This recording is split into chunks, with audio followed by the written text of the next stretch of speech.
Hi hello నమస్తే మీ VR technology Venkat i7 అండి 5491 model i7 generation 5491 4 core అండి 4 core with 2GB graphic card అండి 180 degree 2GB graphic card full HD screen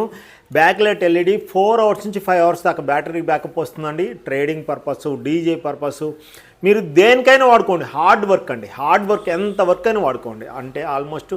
10 hours 12 hours కంటిన్యూగా రన్నింగ్లో ఉన్నా కానీ ఏ దమ్మును వర్క్ చేస్తుందండి ఈ ల్యాప్టాప్ స్పెషల్ అదండి 5491 i7 4 కోరు 8GB RAM 256GB NVMe SSD అండి ఒక బ్యాగు ఒక వైర్లెస్ మౌస్ వస్తుందండి ఫ్రీగా life time service warranty shortage అయినా ఫిజికల్ డ్యామేజ్ అయినా ఈ ల్యాప్టాప్ మనం లైఫ్ టైం సర్వీస్ చేసిస్తాము అలానే మీ పాత ల్యాప్టాప్ తెచ్చుకోండి అతి తక్కువ కాస్ట్కు సర్వీస్ కూడా చేసిస్తామండి 1 ఇయర్ గ్యారంటీ 10 డేస్ రీప్లేస్మెంట్ వారంటీతో మనం ప్రొవైడ్ చేస్తున్నాము ఈ ల్యాప్టాప్ని మన బ్రాంచెస్ గుంటూరు దిల్సుఖ్నగర్ అమీర్పేట కేపీహెచ్పీలో ఉన్నాయి.